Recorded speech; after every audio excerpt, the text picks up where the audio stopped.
ஓகேவா? ஓகேவா மாம்ஸ்? பாத்திரம் எதையாவது தட்டு விட்டுறாதா, அப்புறம் உங்க அக்காவை போய் மிதிக்கிறாதா, அவ்வளவுதான். என்ன மிதிச்சு டென்ஷன் பண்ணிடுவாடா. மாம்ஸ் சத்தம் போடாம வாங்க மாம்ஸ். எதுக்கு தொண்ணு பேசிட்டு இருக்கீங்க? போ. எனக்கு ஜாக்கிரதா, பார்த்து போ.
என்ன மாப்பிள்ள இந்த நேரத்துல? அது அது அது என்ன பட்டு நடு ராத்திரில வந்து அது இதுன்னு ஏதோ இழுத்துட்டு இருக்கீங்க? என்ன விஷயம் சொல்லுங்க. இல்ல தலை ரொம்ப வலிச்சுது, அதான் ஜிலேபி நான் உன்னை அங்க தேடினேன், நீ காணோம், அதான் இங்க வந்தேன். ஒன்னும் இல்ல ஜிலேபி, காஃபி போட்டு தருவியான்னு கேட்க வந்தேன். அங்க படுத்தாதான் குடைச்சல்ல, இங்க வந்து படுத்தா காஃபி அது இதுன்னு ஏதாவது ஒண்ணு கேட்டுக்கிட்டே இருக்கீங்க. ப்ளீஸ்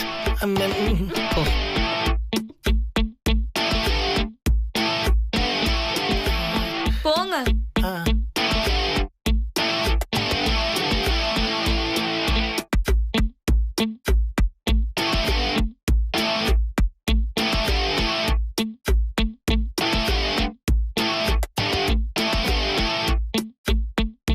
என்ன இன்னைக்கு மாப்பிள்ளை மொழியே சரியில்லையே, ஒரு மாதிரியா போறாரு.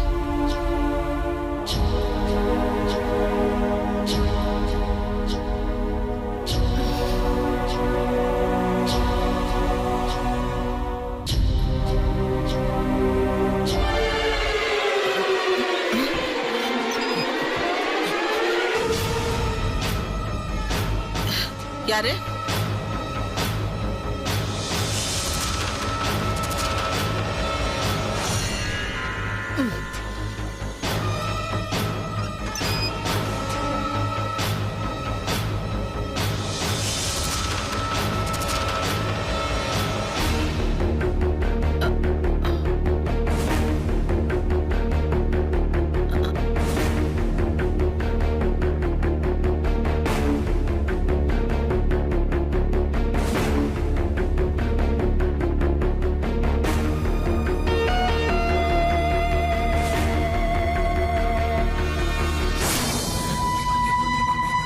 தலகாணிக்கு அடியில் தானே வச்சிருந்தேன். இது எப்படி கீழே விழுந்து கிடக்கு?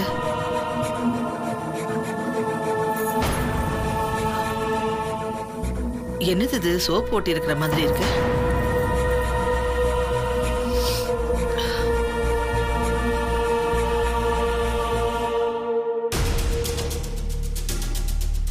யார் வந்திருப்பா?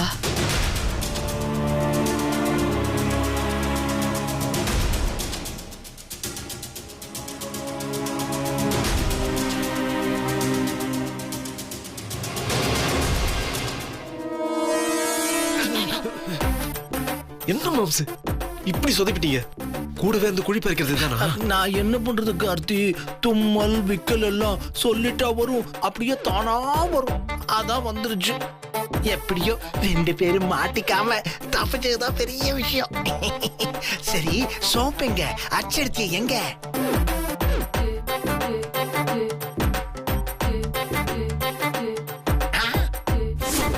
டேய், என்னடா பாதிதான் இருக்கு, மீதி எங்க?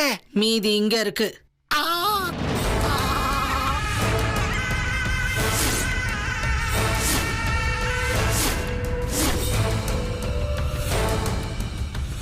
இந்த சாவி ஐடியா யார் கொடுத்தது? கேட்டா பதில் சொல்ல மாட்டீங்களா? யாரோட வேலை? நான் தான் தெரியாம கொடுத்தேன். ஓஹோ, இது உங்க ஐடியா தானா? வாங்க கவனிச்சுக்கிறேன். ஐயோ, இந்த சாவி கொத்த அச்செடுத்து டூப்ளிகேட் சாவி செஞ்சு என்ன பண்ண போறீங்க? இல்லத்த, அவசரத்துக்கு சாவி 1க்கு 2 இருந்தா நல்லா இருக்கும்ல. அதான் 2 சாவி கொத்து இருந்தா வெண்ணிலாவை கொண்டு உங்களுக்கு கொண்டுன்னு வச்சுக்கலான்னு நான் தான் ஐடியா கொடுத்தேன். புரியுது புரியுது, உங்க உள்நோக்கம் என்னன்னு புரியுது. இன்னொரு சாவி கொத்த ரெடி பண்ணி அவ கையில கொடுத்துட்டா அவ தைரியமா வந்து லாக்கர்ல கை வச்சிருவாளா? இல்ல என்ன மீறி அவளால வைக்க முடியுமா? இப்படி 2 பேரும் இருக்கீங்களே, ஐயோ! மாப்பிள்ளதான் கோமாளினா புள்ள அதை விட கோமாளியா இருக்கேப்பா. நினைக்கிறதுக்கே கடுப்பா இருக்கு. இன்னொரு தடவை யாராவது கொத்து சாவி மேல கைய வச்சீங்க, வச்ச கையில சூடு வச்சிருவேன். வந்து கவனிச்சுக்கிறேன். மாமா, தேவை எனக்கு. உங்க கூட சேர்ந்து நானும் கோமாளி பட்டம் வாங்கிட்டேன். எல்லாம் உங்களாலதான். ஐயோ, இவ வேற இங்க வந்தா. உன்னை கோமாளின்னு சொன்னது ரொம்ப ரொம்ப தப்பு. பாத்தியா? தேங்க்ஸ் சிம்ரன். உன்னை முட்டாள்னு சொல்லிருக்கணும். என்ன நீ இப்படி எல்லாம் பேசுற? இப்ப எதுக்காக டூப்ளிகேட் சாவி செய்யணும்னு பிளான் பண்ணீங்க? நீங்க எல்லாரும் பேசிட்டு இருந்தீங்கல்ல, உங்க அக்கா கூட சொன்னாங்களே சாவி வெண்ணிலா நீ கைக்கு வரணும்னு. சாவிய டூப்ளிகேட் பண்ணி வெண்ணிலா அக்கா கையில கொடுத்தா பவர் வந்துருமா? அன்னைக்கு பூஜா அக்கா சாவின்னு சொன்னது சாவிய இல்ல, அதிகாரத்தை. இந்த வீட்டோட நிர்வாகம் பண்ற அதிகாரத்தை. இப்படி சகலமும் வெண்ணிலா அக்கா கைக்கு வரணும். அத சொன்னா எதையோ புரிஞ்சுக்கிட்டு கோமாளி பட்டம் கட்டுறாங்கன்னு இதுல வருத்தம் வேற. கோமாளிய கோமாளின்னு சொல்லாம வேற என்ன சொல்றது? நான் தான் ஏமாளி. Simran,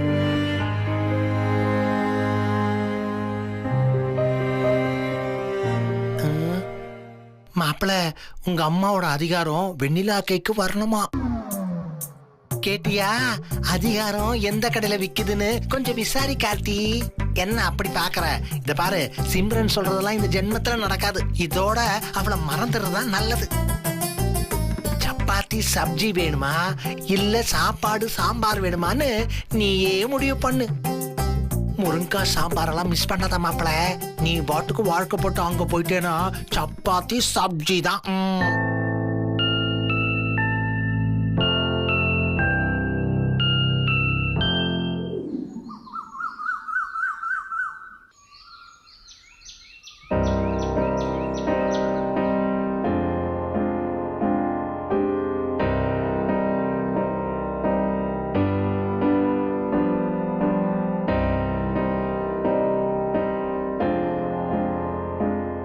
Pooja, good morning. எங்கம்மா புருஷன் அசோக்கு? பூஜா உன்னதான் கேக்குறேன். என்ன பதிலே காணோம்? கோவமா? ஆமா அண்ணா, கோவம்தான். நான் என்ன தப்பு பண்ணேன்? நானும் உங்க தங்கச்சி தானே, உங்க மேல கோவப்பட எனக்கு உரிமை இல்லையா? இருக்கு உரிமை ஏகப்பட்டது இருக்கு. ஆனா கோவத்துக்கான காரணத்தை சொல்லிட. அது என்னன்னு சொன்னா தப்பு இருந்தாலும் அதை கரெக்ட் பண்ணிப்பேன். இங்க வச்சு என்னால என்ன கோவம் என்ன விஷயம்னு எதுவும் பேச முடியாது.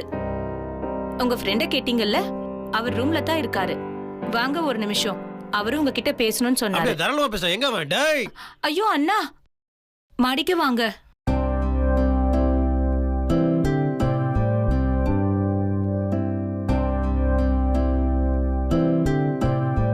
டேய், என்னடா ஏதோ முக்கியமான விஷயம் பேசணும்னு பூஜா சொன்னா நீ கீழே கூப்பிட்டா வர மாட்டேங்கிற. அப்படி என்ன ரகசியம்? நான் ஹால்ல வச்சு பேச போக உங்க சித்தி எனக்கும் என் பையனுக்கும் சண்டை மூட்டி விடுறியான்னு மறுபடியும் கேட்டுற கூடாது, அதுக்கு தான் இங்க வர சொன்னேன். ஆமா அண்ணா, ஏற்கனவே உங்க சித்தி ஒரு தடவை அப்படி என்கிட்ட கேட்டாங்க. எனக்கு அத பத்தி கவலை இல்லைன்னு, நேத்து நீங்க நடந்துகிட்ட விதம் தான் ரொம்ப வருத்தமா இருக்கு. நேத்து இந்த வீட்ல அவ்வளவு பெரிய பிரச்சனை நடந்திருக்கு, ஜனனி உங்களுக்கு போன் பண்ணி சொல்லிருக்கா. நீங்க என்னடா அண்ணா உங்க சித்தி கிட்ட அத பத்தி எதுவுமே பேசாம அமைதியா விட்டுட்டீங்களே. அப்போ அவங்க மறுபடியும் வெண்ணிலாவை அழ வைப்பாங்கல்ல. ஒரு விஷயத்த முதல்ல ரெண்டு பேரும் புரிஞ்சுக்கோங்க. சித்து கிட்ட நான் ஒரே விஷயத்த மறுபடியும் சொல்லிட்டே இருக்க முடியாது. நான் அவளை எதிர்த்து பேச மாட்டேன். சித்தி எனக்கு அதை எப்படி சொல்றது, எனக்கு எல்லாமே சித்தி தான். ஆனா அதுக்காக நான் என்னைக்குமே வெண்ணிலாவை விட்டு கொடுத்தது கிடையாது. வெண்ணிலாக்காக தான் நான் பேசுவேன். சித்தியை நான் பார்க்கணும் இல்லையா? அவங்க வயசானவங்க, அவங்களுக்கு உடம்பு சரியில்லை. ஆனா இப்ப நான் வெண்ணிலாக்கு அதை பண்ணுவேன் இதை பண்ணுவேன் நான் சொன்னேன்னா அதையும் நீங்க நம்ப போறது கிடையாது. நான் சித்தி மேல அக்கறையா இருக்கேன் அதுகிட்ட சொன்னா அதுவும் என்ன நம்ப போறது கிடையாது. இப்ப வெறும் என் வார்த்தையெல்லாம் விட்டுட்டு நான் செயல என்ன பண்ண போறேன்னு பாருங்க. அப்பதான் உங்களுக்கும் என் மேல நம்பிக்கை வரும். வெண்ணிலாவை நான் விட்டுற மாட்டேன்.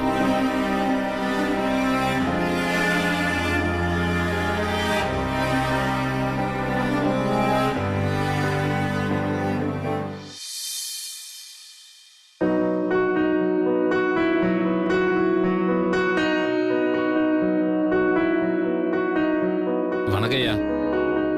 ஸ்கூல் பத்திரம் வெரிஃபை பண்ணி எல்லாம் பார்த்து முடிச்சிட்டாங்க. இருந்தாலும் மறுபடியும் திடீர்னு கேட்டா கொண்டு போய் காமிக்க வேண்டியது இருக்குங்கய்யா. ஒரிஜினல் பத்திரங்கய்யா, அதனாலதான் வேற எங்கேயும் வச்சுக்க முடியாதுன்னு கையோட எடுத்து வந்துட்டேங்கய்யா. சித்தே, சொல்லுப்பா. சரி சார், நீங்க சரிங்கய்யா. சித்தி, இது நம்ம இந்த ஸ்கூல் சம்மந்தப்பட்ட இடம் டாக்குமெண்ட்டு, அந்த வெரிஃபிகேஷன்லாம் முடிஞ்சிருச்சு. அதான் மேனேஜர் கொடுத்துட்டு போறாரு. என்ன சித்தி? அப்படியாப்பா?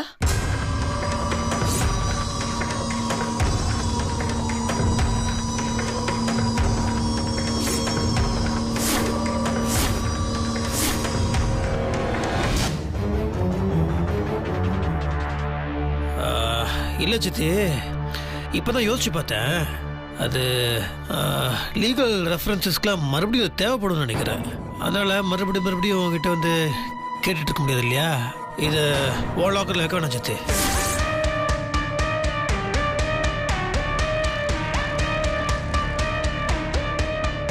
அப்போ லாக்கர்ல வைக்காம வேற எங்கப்பா வைக்கிறது? இல்லை, நான் ஏன் சொல்கிறேன்னா சித்தி, ஒருவேளை அது மறுபடியும் எனக்கு தேவைப்பட்டு அந்த நேரம் பார்த்து நீ ஹாஸ்பிட்டலுக்கு போய் நீ செக்அப் பண்ணுற நேரத்தில் உனக்கு நான் ஃபோனை போட்டு ஃபோனை எடுக்க முடியாத சூழ்நிலை உனக்கு ஏற்பட்டு மறுபடியும் நான் கஷ்டப்பட்டு எதுக்கு இதெல்லாம் என்கிட்ட இருக்கட்டும். மேலே என் பீரோலி இருக்கட்டும், நான் பார்த்துக்கிறேன்.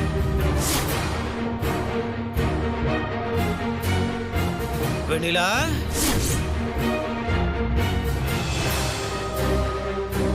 முத்து மாமா, இங்க வாமா.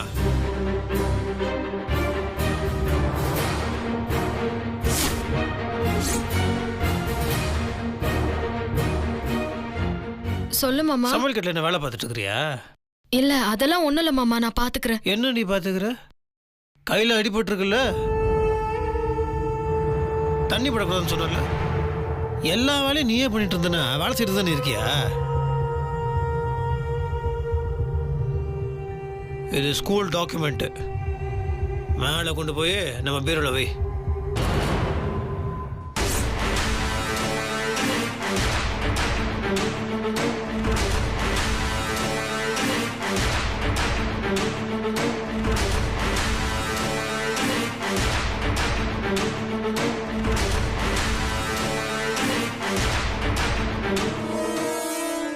என்ன எதுக்கு இவ்வளவு தயக்கம்?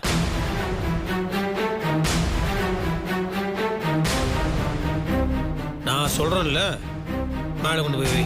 ஓடி ஓடின்ற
ரொம்ப ரொம்ப அசிங்கமா இருக்கு.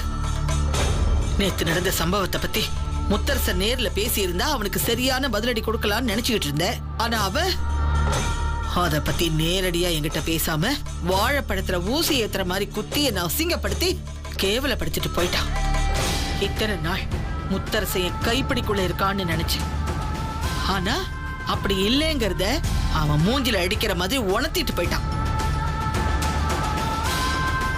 நேத்து நடந்தது எனக்கு கிடைச்ச வெற்றின்னு நான் நினைச்சேன். ஆனா அப்படி இல்லன்னு அவன் உணர்த்திட்டான்ல. அந்த வெண்ணிலா தோக்கலன்னு தெள்ள தெளிவா உணர்த்திட்டு போயிட்டான். கொஞ்ச நாளைக்கு முன்னாடி அந்த வெண்ணிலாவோட வீட்டு டாக்குமெண்ட் அந்த பீரோக்குள்ள போச்சு. இன்னைக்கு அந்த பள்ளிக்கூடத்து நிலத்தோட டாக்குமெண்ட் போகுது. இனிமே இந்த லாக்கர்ல இருக்கிற ஒவ்வொன்னா அப்படியே அவ லாக்கருக்கு போகும். அதுக்கப்புறம் காலியான லாக்கருக்கும் பீரோக்குமான கொத்த சாவிய நான் இடுப்புல சொருகிக்கிட்டு வெறும் லாக்கருக்கு சொந்தக்காரியா நான் கம்பீரம் குறைஞ்சு போய் அசிங்கப்பட்டு நிக்கணும். இந்த நிலைமை யாருக்கும் வரக்கூடாது. அப்படிலாம் இல்லம்மா. ஏய், நீ சும்மா வாய் வார்த்தையா சொல்றதுனால அதெல்லாம் இல்லன்னு ஆயிடுமா? நிஜத்துல என்ன நடந்துச்சுன்னு பார்த்தல.